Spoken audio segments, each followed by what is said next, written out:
Apa yang ada di pikiran kalian jika seorang guru meninggal di tangan muridnya?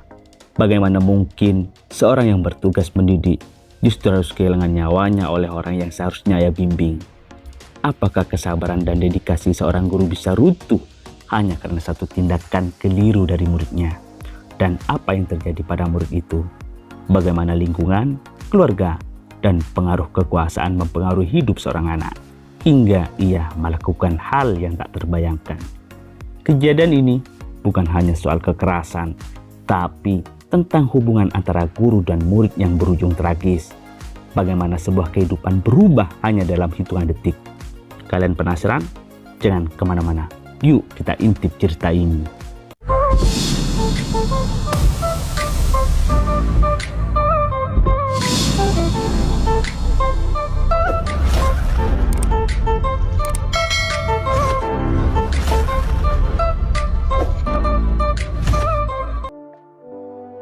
Di sebuah daerah, tepatnya di Dusun Pliang, Desa Tangkumung, Kota Sampang, Jawa Timur, hiduplah seorang guru honorer bernama Ahmad Budi Cahyono yang usianya sudah berkisar 26 tahun.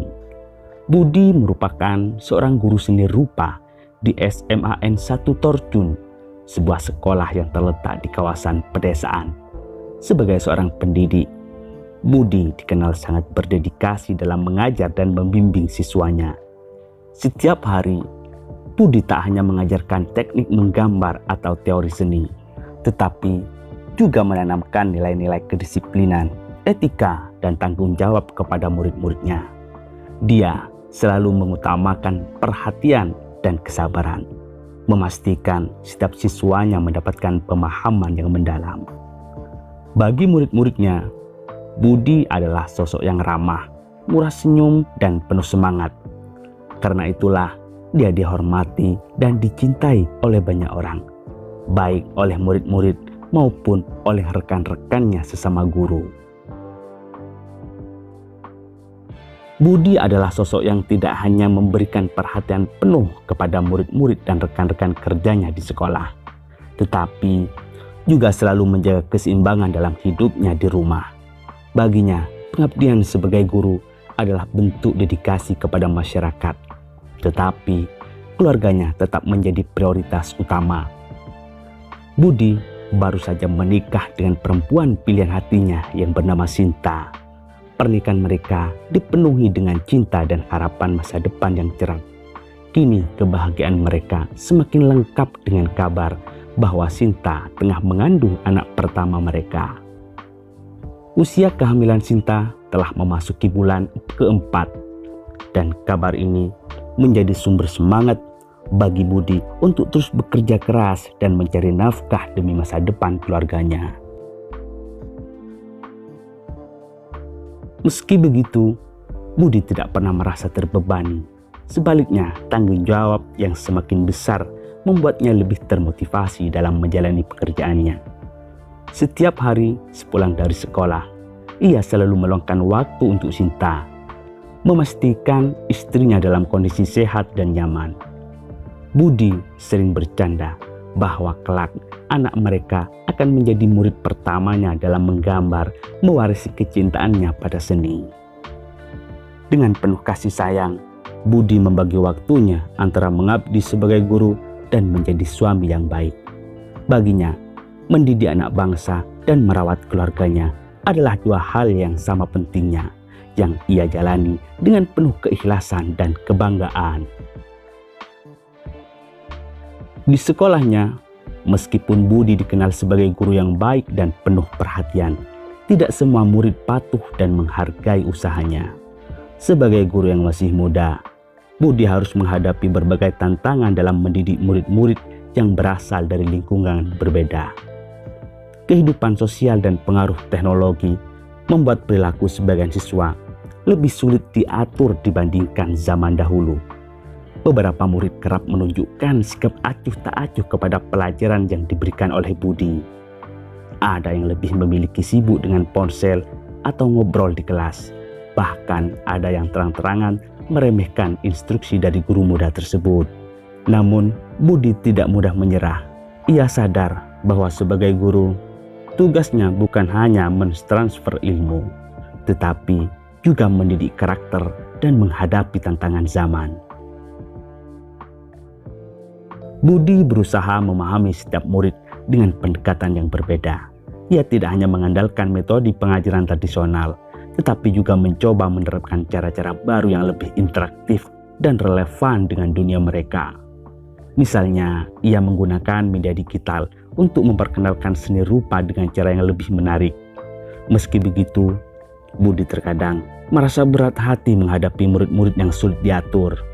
Namun, ia selalu ingat akan prinsipnya, mengajar dengan hati, bukan hanya pikiran.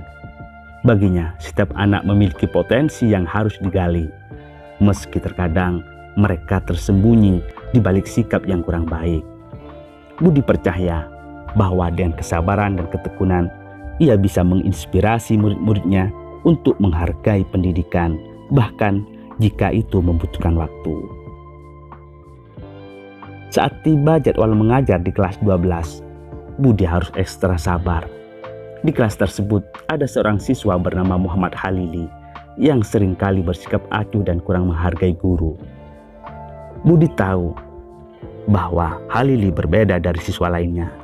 Banyak guru di sekolah yang mengeluhkan sikapnya karena Halili kerap kali membuat suasana kelas menjadi tidak kondusif. Halili sering mengabaikan instruksi, berbicara saat guru mengajar, atau bahkan menunjukkan sikap tidak peduli terhadap pelajaran. Kabar yang beredar, Halili adalah anak seorang tokoh besar yang punya pengaruh besar di daerah tersebut. Karena status keluarganya, banyak guru merasa segan dan tidak berani menegur Halili dengan tegas. Beberapa guru bahkan merasa frustasi karena apapun yang mereka lakukan tampaknya tidak bisa mengubah sikap Halili. Situasi ini juga menyebabkan beberapa guru terkesan membiarkan sikapnya karena tidak ingin mengambil risiko berhadapan dengan keluarganya. Akan tetapi, Budi memutuskan untuk tidak memperlakukan Halili secara berbeda. Baginya, setiap siswa, terlepas dari latar belakang keluarga mereka, berhak mendapatkan pendidikan yang sama dan diharapkan memiliki tanggung jawab yang sama. Budi memilih untuk tetap bersikap adil dan tegas, meskipun ia tahu bahwa Halili mungkin merasa lebih istimewa dibandingkan siswa lain. Budi mencoba pendekatan yang lebih personal dengan Halili. Ia tidak langsung menegur dengan keras, melainkan berusaha memahami latar belakang sikap acuhnya. Di balik sikap pemberontak Halili, Budi meyakini ada sesuatu yang belum tersentuh. Dengan kesabaran yang dimilikinya, Budi terus mencari cara untuk bisa membuat Halili menghargai pendidikan dan disiplin tanpa merasa dipaksa. Meskipun tidak mudah, Budi yakin bahwa pendekatan hati-hati dengan penuh perhatian suatu saat akan membuahkan hasil. Sebagai seorang guru, ia tidak ingin menyerah pada situasi, terutama ketika berhadapan dengan siswa yang sulit. Di dalam dirinya, Budi selalu menyimpan harapan bahwa setiap murid, termasuk Halili, bisa berubah dengan pendekatan yang tepat.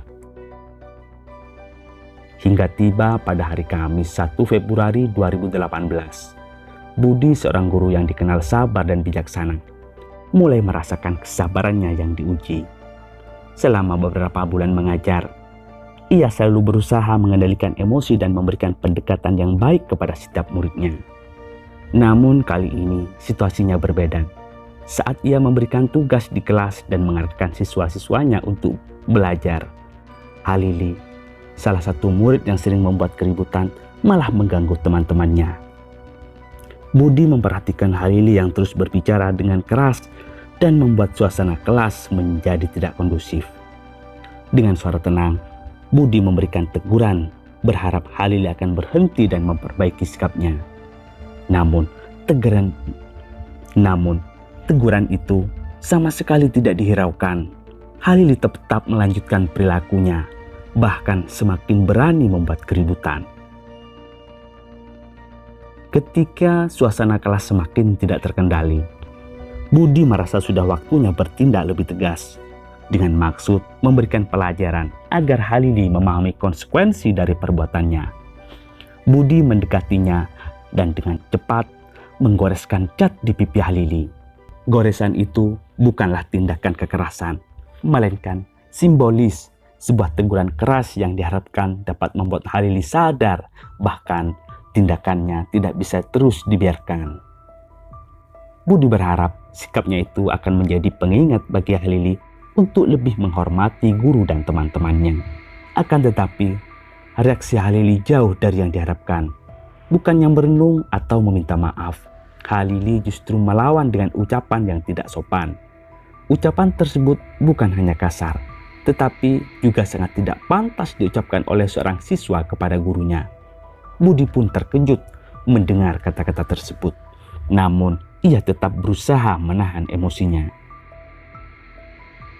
Suasana kelas yang semula riuh mulai berubah. Beberapa murid yang awalnya tidak terlalu memperhatikan, kini merasa tegang menyaksikan interaksi antara Budi dan Halili. Meskipun Budi dikenal sebagai guru yang penyabar, saat itu wajahnya terlihat mulai memerah. Emosi yang telah lama terpendam kini perlahan-lahan memuncak. Budi mencoba menenangkan dirinya, tetapi sikap Halili yang terus-menerus menantang membuat suasana semakin sulit dikendalikan. Akhirnya, tanpa berpikir panjang, Budi mengambil kertas absen yang ada di meja dan dalam luapan emosi mengayunkan ke arah Halili. Kertas itu mungkin terlihat ringan, tetapi ayunan tangan Budi yang cepat membuatnya terasa seperti pukulan keras di mata Halili. Pukulan itu tidak langsung mengenai sasaran karena Halili yang sudah bersiap menangkisnya dengan cepat. Halili yang merasa diserang tak tinggal diam, ia langsung membalas dengan gerakan refleksnya. Ia melempar pukulan balik ke arah Budi. Pukulan Halili melesat cepat dan tanpa diduga tinju itu mengenai pelipis kanan Budi dengan keras. Suara benturan itu membuat kelas seketika hening. Semua mata tertuju pada Budi yang kehilangan keseimbangan. Guru yang biasanya tegas dan tenang itu tersungkur ke lantai, membuat seluruh murid yang menyaksikan terkejut. Beberapa siswa yang duduk di barisan depan dengan langsung berdiri dan mencoba melerai, menahan Halili yang masih tampak marah, sekaligus membantu Budi perlahan-lahan berusaha bangkit dari lantai. Rasa tegang memenuhi ruangan, dan kelas yang terjadi hanya diwarnai dengan keributan kecil berubah menjadi panggung drama yang tidak terduga. Murid-murid yang awalnya tak acuh kini berusaha menenangkan kedua belah pihak, takut situasi semakin memburuk. Setelah situasi di kelas mulai reda, suasana tegang perlahan mengendur. Halili yang tampak menyesali tindakannya memberanikan diri untuk mendekati Budi. Murid-murid yang lain menetap mereka, menunggu reaksi Budi. Budi diam sejenak, menatap Halili dengan mata yang masih menyimpan sedikit rasa kecewa. Namun, sebagai seorang guru yang bijaksana, Budi menerima permintaan maaf Halili. Meski permintaan maaf sudah terucap, perasaan Budi belum sepenuhnya tenang. Insiden ini meninggalkan luka yang lebih dalam daripada yang dilihat. Budi akhirnya menceritakan hal ini kepada sekolah meski sedikit kurang mengenakan. Sesampainya di rumah, Budi tiba-tiba merasa tubuhnya lelah luar biasa. Pikirannya masih penuh dengan kejadian di sekolah tadi. Tetapi ada hal lain yang mulai mengganggunya, rasa pusing yang tiba-tiba menyerang. Awalnya, Budi mengira rasa pusing itu hanyalah efek dari stres setelah konflik dengan Halili di kelas. Namun, seiring waktu, rasa sakit itu mulai menggeruguti kepala Budi. Budi mencoba beristirahat, berharap pusing itu akan hilang dengan sendirinya. Sayangnya, kondisi Budi justru semakin memburuk. Sakit kepalanya makin instan dan tubuhnya mulai terasa lemas. Istri Budi yang melihat suaminya kesakitan sangat begitu cemas. Budi mulai mengeluh dengan suara lemah. Wajahnya pucat dan keringat dingin mulai mengucur di dahinya. Melihat kondisi Budi yang semakin parah, keluarganya tidak mau menunda lebih lama lagi. Mereka segera memutuskan untuk membawanya ke rumah sakit daerah terdekat agar mendapatkan penanganan medis. Sesampainya di rumah sakit daerah, tim dokter langsung menangani Budi yang saat itu sudah dalam kondisi kritis. Berbagai pemeriksaan dilakukan dan hasil awal menunjukkan adanya cedera serius di bagian kepala yang mengakibatkan fungsi tubuh Budi terganggu. Meskipun tim medis berusaha sekuat tenaga, kondisi Budi tidak menunjukkan tanda-tanda membaik. Bahkan situasi semakin memburuk. Keluarganya pun memutuskan untuk merujuk Budi ke rumah sakit yang lebih besar di Surabaya dengan harapan ada penanganan yang lebih intensif. Di Surabaya, Budi segera mendapatkan pemeriksaan lanjutan yang lebih mendalam. Setelah melalui serangkaian tes, kabar yang sangat mengejutkan dan menyedihkan disampaikan oleh tim medis. Hasil pemeriksaan menunjukkan bahwa Budi mengalami mati batang otak atau MBO, sebuah kondisi yang sangat serius di mana seluruh fungsi dasar otak termasuk mengontrol pernapasan dan organ vital lainnya sudah tidak bekerja. Dalam kondisi ini, meskipun tubuh Budi masih terlihat hidup, dengan bantuan alat medis, kenyataannya otaknya sudah tidak lagi berfungsi. Kabar tersebut menghancurkan hati keluarganya. Mereka sulit menerima kenyataan bahwa Budi yang sehari sebelumnya masih sehat dan mengajar di sekolah, kini berada di ambang maut akibat cedera yang awalnya tampak sepele. Sekitar pukul 21 waktu Indonesia Barat, keheningan di rumah sakit berubah menjadi kesedihan mendalam ketika tim dokter menyatakan bahwa Budi telah meninggal dunia. Setelah berjuang selama beberapa jam dengan kondisi kritis, tubuh Budi akhirnya tak mampu lagi bertahan. Meski berbagai upaya telah dilakukan oleh tim medis, cedera yang dialaminya terlalu parah dan pada akhirnya nyawa Budi tidak bisa diselamatkan. Kabar duka itu mengguncang ke telinga keluarganya yang sudah berkumpul di ruang tunggu, berharap ada keajaiban yang bisa mengubah keadaan. Keluarga yang diliputi kesedihan segera mengurus proses administrasi untuk membawa pulang jenazah Budi. Dalam suasana yang penuh isak tangis, jenazahnya kemudian disiapkan untuk perjalanan panjang menuju kampung halamannya.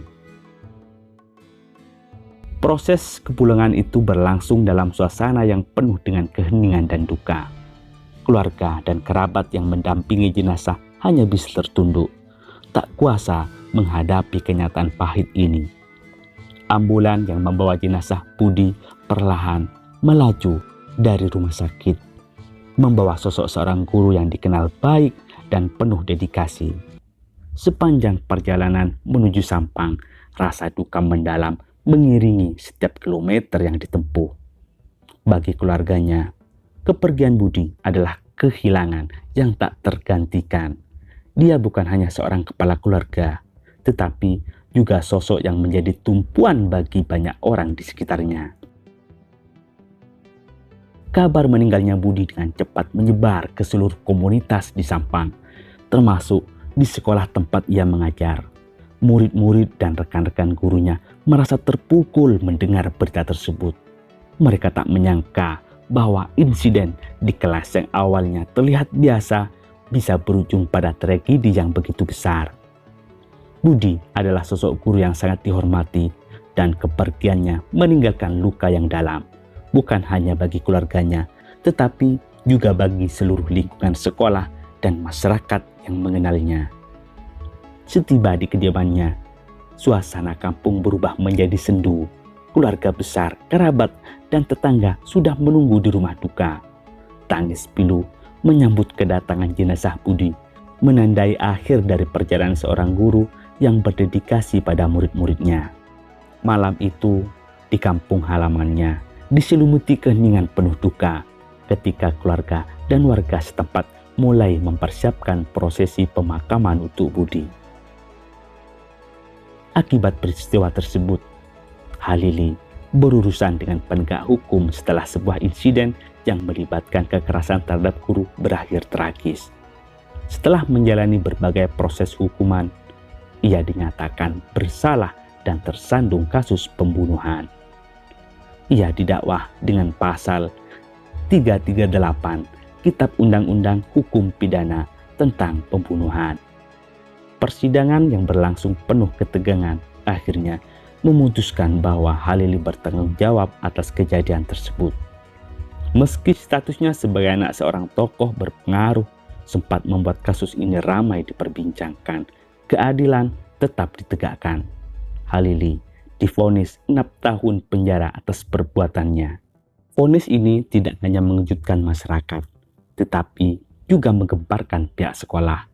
Meskipun Halili selama ini dikenal sebagai siswa yang sulit diatur, namun pihak sekolah tetap merasakan kesedihan yang mendalam atas kejadian tersebut. Baginya, peristiwa ini menjadi pelajaran berharga tentang betapa pentingnya peran pendidikan, disiplin, dan perhatian terhadap perilaku siswa sejak dini. Halili yang dulunya acuh dan merasa berada di atas aturan, kini harus menghadapi konsekuensi dari tindakannya.